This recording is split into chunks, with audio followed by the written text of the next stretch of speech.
A big part of your practice time should be simply exploring the guitar. In today's video, I'm going to show you an easy trick to help you get some great sounds as you move your fretting hand up and down the neck. And if you stick around, you just might learn some music theory too. And by the way, if you enjoy this video, check out my website there, Songbike, where you can access tons of videos not available on YouTube. Let's start with the F major 7 chord. It's easy, and the formation is going to be the foundation for the rest of the video. So, ring finger, 4th string, 3rd fret. That's the note F. That's the root note. That's going to be significant later. Middle finger, 3rd string, 2nd fret. Index finger, 2nd string, 1st fret. And very importantly, you want to arch your fingers over so the 1st string can ring nice and clearly. Now, throughout the video, I'm going to do the same arpeggio pattern with 3 downstrokes and 3 upstrokes.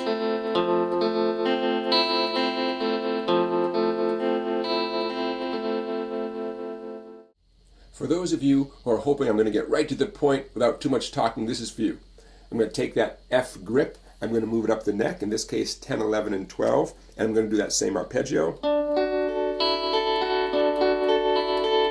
I'm going to move it back 2 frets, and move it back a few more frets. Now I'm at 3, 4, and 5.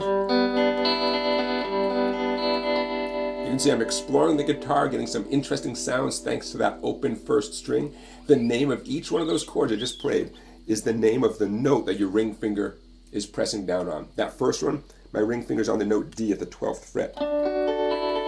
So that's a D major chord with that bonus E string. That's all. So you can see what I'm doing here, right? I'm exploring the neck of the guitar with the same formation. I'm doing the same arpeggio, but that open E string adds a beautiful color. Now stick around because I'm going to show you a lot more about this, including music theory that's easy but interesting and important. I'm glad the mention of music theory didn't scare you away. I've got a great set of videos called Music Theory for Guitarists. You can watch the first few here at my YouTube channel, and there's more waiting for you at my website, Songbike. So check them all out. They'll give you a great foundation of easy music theory. Now, what we're going to do is we're going to start back down here, the F major 7 chord, and I'm going to walk you up the neck of the guitar so you can understand and hear the interesting effect that open E string is going to give you every time you move your hand up. So, F major 7. Now, my 3 fingers, those 3 notes, are technically, those 3 are enough to give the world an F major chord. And every time you slide it up the neck, you're going to get another major chord. Like I said before, what makes it interesting is adding on that open 1st string. So in this context, I have an F major chord, I'm adding on the note E. The note E is the 7th note of an F major scale, hence the name F major 7. Now I go up 1 fret. The name of this chord now is an F sharp major chord. By the way, there's the root note again. Remember, the root note in this context is always the note your ring finger is touching. So we have F sharp major chord, again that open E string, but now that note is known as the flatted 7th note of an F sharp major scale. Very bluesy. In fact, it doesn't get any more bluesy than that. Hear how bluesy that is all of a sudden? Okay, that's what you get when you take a flatted 7th note from a scale and add it to the 3 notes you're already playing that form the regular major chord. Okay, so F sharp major, up 1 more fret. I'm at the 3rd, 4th, and 5th fret. Here's a G chord with the open E string. The E note is the 6th degree of a G major scale. Not bluesy anymore, but a nice, pretty sound, right? That's the sound of the 6th degree of a scale being added to the major chord. Okay, now, hold on to your hat. Up 1 more. I was at a G major chord. Now this is a G sharp major chord at 4, 5, and 6. Where do you hear what the E note sounds like in this context?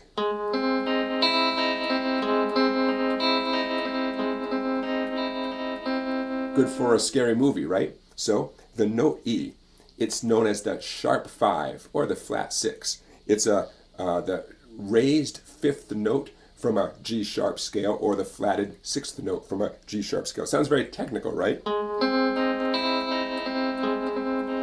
Creepy. Now up one more, guess what? I'm on an A major chord at 5, 6, and 7. And I'm getting the same pitch, the same note on the first string and the second string. Hear that?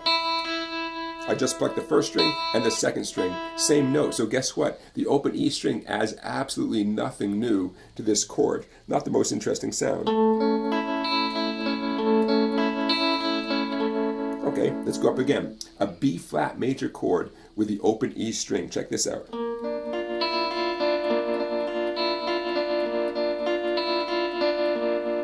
Okay, what is that? You could say that's the flatted fifth note of a B flat scale. By the way, back here at A, I was adding the fifth note of an A major scale.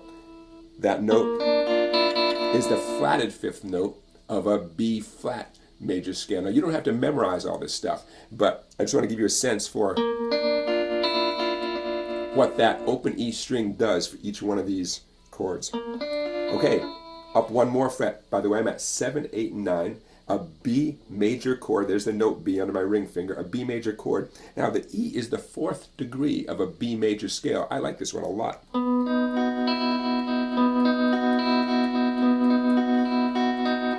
Sounds like I'm playing something a lot more sophisticated than I really am, right? You remember, it's just the F major grip up here at 7, 8, and 9.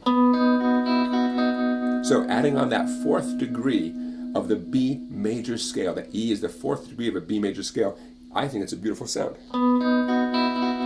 Okay, let's keep exploring. Up one more fret, I'm at 8, 9, and 10. A C major chord with the open E string.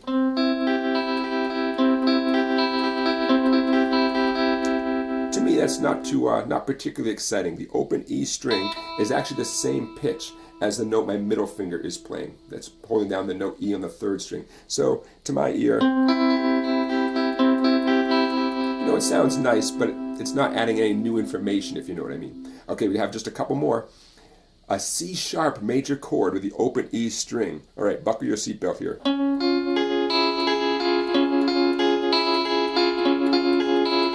Hey, if you're writing music for a horror movie, you've got your chord right there. Right? There's your haunted house chord right there. Okay, just a couple more. The D major chord. I love this one. That totally reminds me of Going to California by Led Zeppelin.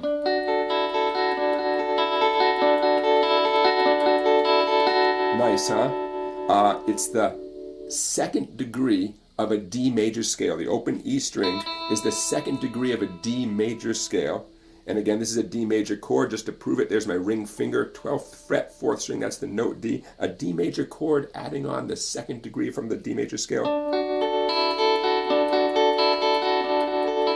Cool, huh? Okay, just two more. D sharp, a D sharp major chord with a flatted 2nd degree of a D sharp major scale. By the way, I'm calling this chord D sharp. I could also call it E flat, right? D sharp and E flat. For our purposes, it's the same thing. Ooh, another creepy sound. And one more. I've made it up to 12, 13, and 14. An E major chord with the open E string. What do you think? It's going to sound pretty normal, right?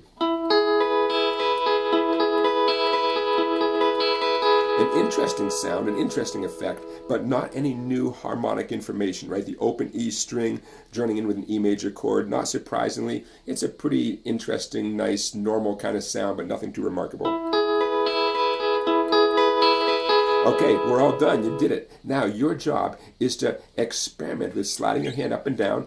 Do any sort of arpeggio you want to do. You could strum all the strings, but to really bring out the interesting flavor, doing some sort of arpeggio, one string at a time, some sort of arpeggio pattern, I think is going to give you more bang for your buck. All right, explore the guitar, have fun. You might recognize some songs as you go up and down and pluck out some arpeggios. It might bring some things to mind as that open E string drones along with everything your left hand is doing.